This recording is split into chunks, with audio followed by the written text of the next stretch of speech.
Ooh, hello, boys and ghouls. It's spooky season. Time for an appropriately seasonal, scary hip-hop record. Sometimes I go hardcore, sometimes I go kind of more silly party, haunted house rock kind of song. Today we're really going full hardcore, novelty, silly rap records, but also 100% pure, perfectly suitable Halloween records. Actually, though, this first one, because we're going to talk about more than one record, this first one is by a legit, credible hip-hop artist. In fact, it's by none other than Buck65, someone who I've covered on my blogs and even a couple of videos plenty of times. So if you're a big Buck65 fan, maybe you're already ahead of me what song we're talking about. The song is called Zombie Delight, from 2010 originally, released on 20 Odd Years Volume 3. There was 4 altogether, and there are 4 EPs. Each leading up to his album 20 Odd Years, although actually the 4th one didn't wind up coming out until after the album because there was some holdups with pressing plants or whatever. But each EP had an exclusive song that was only on the EP, and then the LP had a bunch of songs that were only on the LP. So, fans, you kind of want to have both. This is the album on Warner Brothers. It came out in 2011. There was also a CD single for Zombie Delight, which just had the one track. I didn't bother picking that up because, I've already got it on EP and LP. That's enough. So this was kind of at peak major label time for Buck65. Again, on WEA, Division of Warner Brothers and all that. So you can see why they wanted to make this sort of like a big single for him. It definitely has kind of a crossover pop potential. They made a music video for it and everything, and we'll look at that. But one of the problems the song had is that it was definitely not first at the gate with this topic and subject matter and tone and everything. It had already been beaten to the punch thoroughly a few years before, but by a much sillier record. So before Zombie Delight was Zombie Killer by Leslie Hall. This came out in 2000. Well, this 7-inch here on a nice kind of cool, clear red vinyl came out in 2008. But this is not the first appearance of the song or even the first version of the song, which we're going to delve into because it's pretty complicated. So Leslie Hall is sort of a novelty rapper, or definitely a novelty rapper. She's probably best known these days for appearing on Yo Gabba Gabba a lot, being a regular person there. She had been a novelty, web presence before she even started rapping, much less appear on Yo Gabba Gabba. Her whole kind of shtick was being like Midwestern and wearing crazy outfits. Like her first album was called Gold Pants because she wore, gold lacrame pants and bedazzled sweaters, and that was the whole kind of shtick. Originally she was part of a group called Leslie Hall and the Lies, and her first album was like 2005. The album was called Gold Pants, also the single and the video. And the Lies was like basically like all her kind of backup singers and band members. The membership changed a lot even during the brief time when she was known as Leslie Hall and the Lies. Like if you read the album credits, like they say these are the original members, these are the members now, and even a lot of them are gone. Doesn't really matter. By 2006, it was just Leslie Hall. This album is called Doorman's Daughter, and she had sort of expanded beyond just sort of the one gimmick, which you have to do as a novelty artist, and we'll talk about that more in a minute. So beyond just sort of that one gimmick, and is doing more creative topics and different kinds of songs. By the way, her brother is RC. He had been a rapper before Leslie Hall was into music, or at least, professionally releasing music. And he was not really a novelty rapper. He was more serious. He had a song with Sage Francis and all. So he's sort of, I would say, the serious artist who kind of pulled Leslie Hall in, but then he never really popped off and kind of faded away. He produced, and worked on some of Leslie Hall's stuff. But then Leslie Hall has continued to go on for years and years and years and years. I mean, I think her last album was like 2017, and then after that, she's in another group called like Nude and something else. It's like a 2-woman band. Again, novelty, silly rapper, crazy personality, joke songs. But by this point, she's expanding more. That's why we've got a song called Zombie Killer, a Halloween-themed song, absolutely made for the holiday in 2006. And she made a video for it and all. It was one of her best, I would say, songs, certainly one of her more popular songs. And again, perfect for the holidays. It's about exactly what you would think about. It's about you have to kill zombies. She kind of talks about what zombies are, how you have to deal with them. Again, it's very silly. She sings the hook. She has a part where she says, you got to sing them shoot them in the brains as a hook. And then at one point she says, you got to shoot them in the brains, even the little kids. And the funniest part of the song is then when a pack of little kids sing, you've got to shoot us in the brains. Not as basic like Buffy, there can't only be one. You must gather your strength, shooting them can be quite fun. Take note, they don't run well, and they'd rather be back in their homeland of hell. The bloody ones shoot at first, the smell alone ain't worth the hurt. No drama here, just straight up survival. The damned are back, seeking beatbox revival. Shoot them in the brains, if you want to live. Shoot them in the brains, even the little kids. If you want to survive them eating your flesh, I suggest you shoot them in the brains. You zombie killer. You zombie killer. Stuck together, strangers forever, united by the killers in the streets. Bloody and vicious, our mind delicious, never enough to eat. Bullets by the hundreds, we aim for the heart, but dot your shot right to the smart. Let's watch zombie heads explode. Shock pop, lock and load. Shoot us in the brain. Even the little kids. Shoot us in the brains.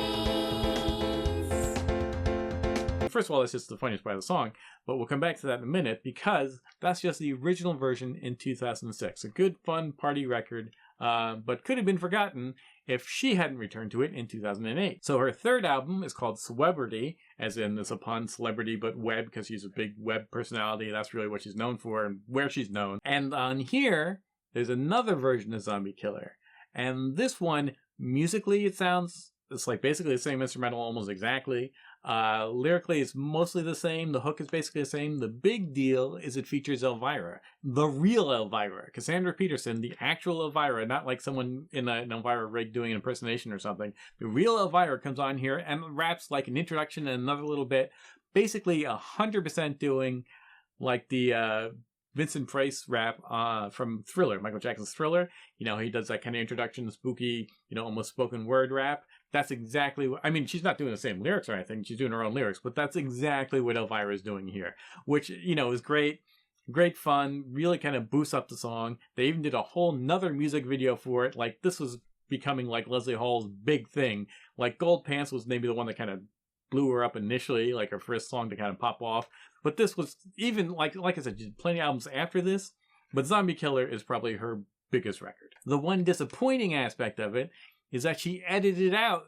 She removed a little bit about shooting the kids in the brains and the kids saying you've got to shoot us in the brains. And I suspect, I don't know this, but maybe because she was appearing on lots of kids programs and especially Yo Gabba Gabba, maybe that was like a little too edgy for, like here I am on a little kids show and here I've got a big hit song saying shoot kids in the brains. But I mean, hey, she's talking about zombies, zombie kids.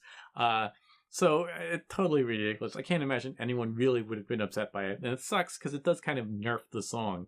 And you can still obviously go back to the original, which is out and released, but you want the version with Elvira, right? It's too bad there isn't an ultimate version, which is Elvira and the funniest lyrics, but still catchy, silly. I mean, production-wise, like, this is nothing amazing. None of her stuff is amazing. Like, it's novelty rap, not like great hip hop. Like, it all sounds like it was made in like GarageBand or something with like lots of kind of loops and all. She had a band though, so she probably had some live instrumentation. I don't know, but you're never going to be like, wow, deaf beats, dope, oh wow, what a killer MC, anything like that. This is silly novelty stuff. But again, for Halloween, that's what you want. You want to play a whole bunch of records like Nightmare on My Street, you want to DJ that at the party or something, like then Zombie Killer is perfect. Y'all can run, but you can't hide. Just do your best to stay alive. Now I'm not Vincent, and this ain't Thriller. You've just become a zombie killer. If you want to survive them eating your flesh, I suggest you shoot them in the brains. You zombie killers. Zombie killer.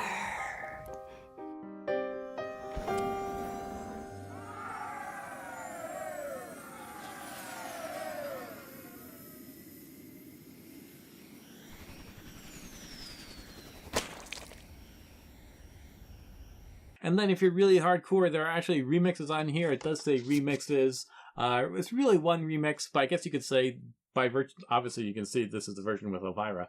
And then again, this came out in 2008, the same time Celebrity came out. So you could call that version a remix. That's why it's remixes plural, because really there's just one remix on here, which is like an electro dance, not electro, but very much a club dance kind of record.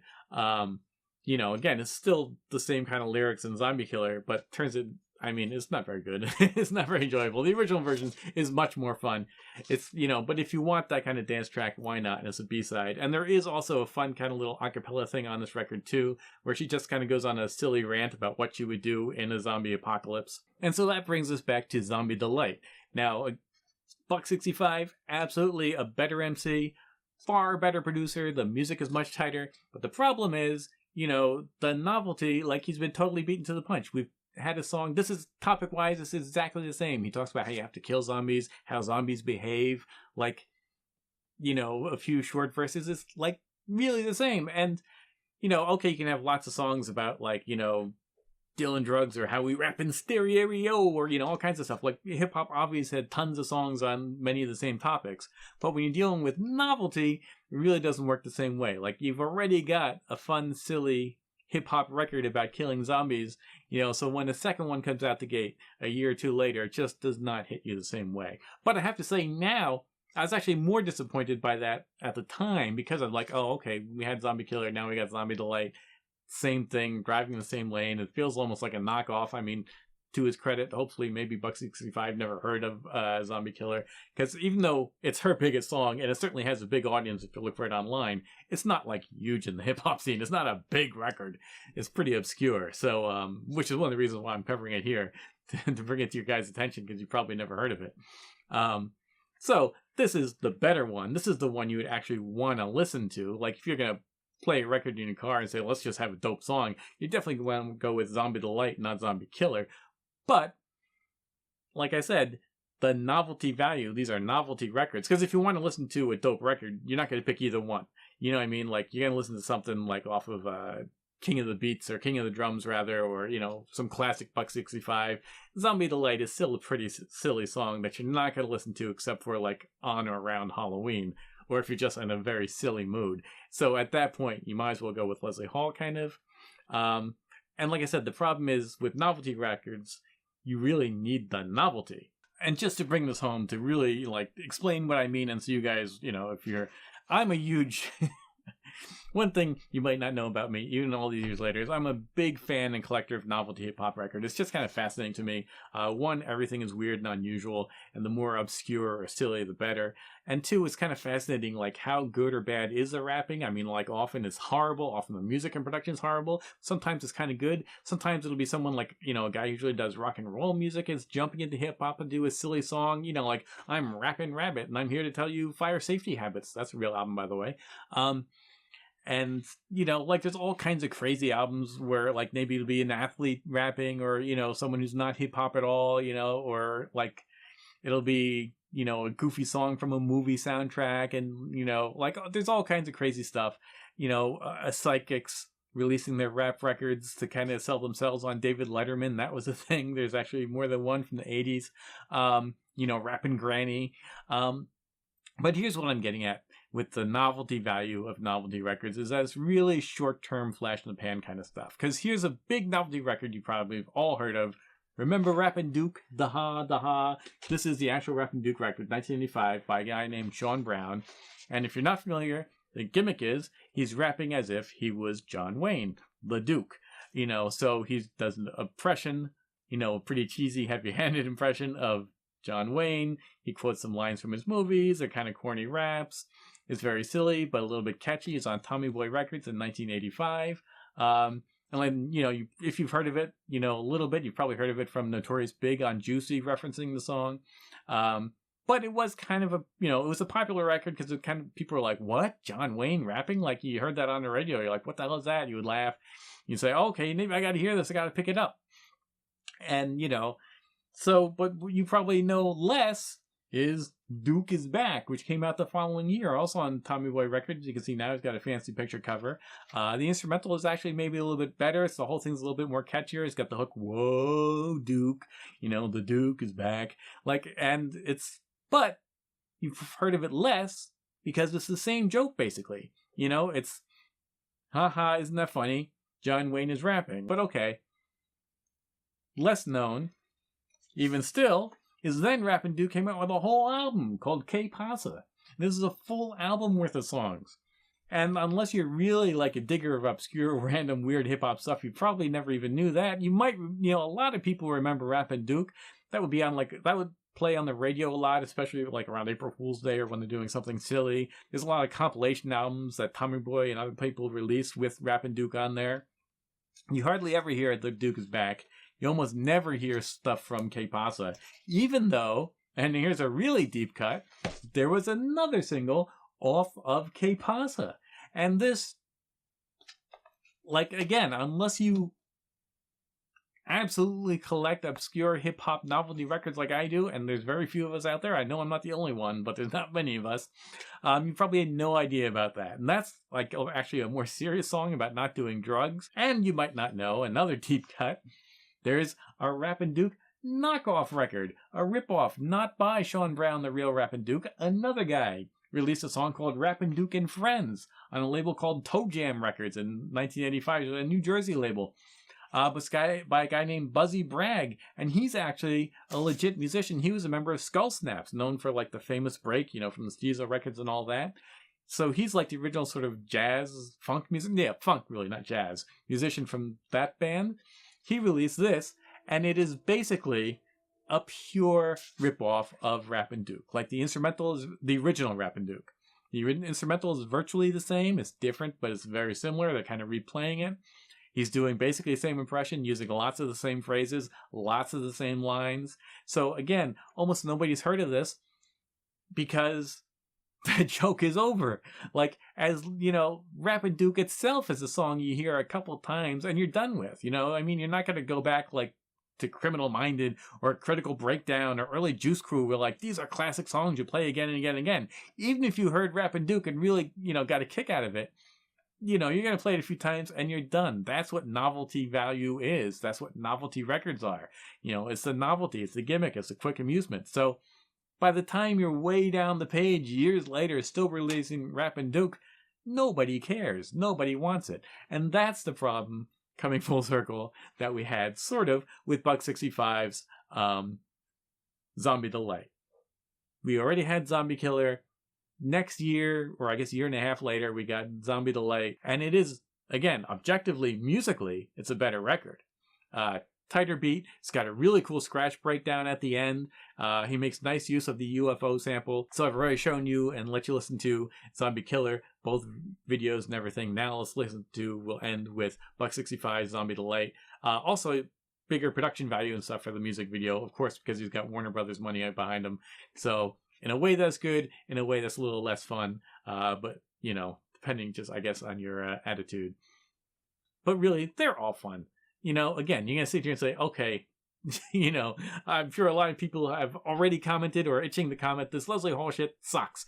I get it, but, you know, again, I'm not presenting her as dope. Just for a fun, silly, novelty hip-hop record, you know, the same way that you know, probably got a kick out of her if you were a kid watching her on Yo Gabba Gabba. You got a kick out of Zombie Killer. And again, Zombie Delight, better. And now that, you know, both of them are totally obscure, maybe the novelty value has evened out. So, Zombie Delight, let's go.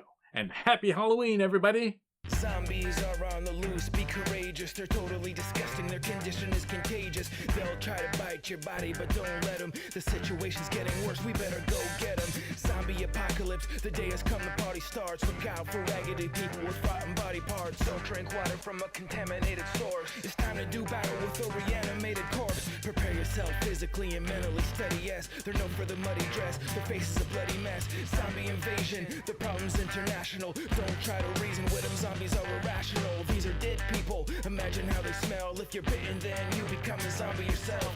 They don't need raisins or peanuts or chocolate chips. Shoot them in the head, it's the zombie apocalypse. Zombie delight, zombie delight.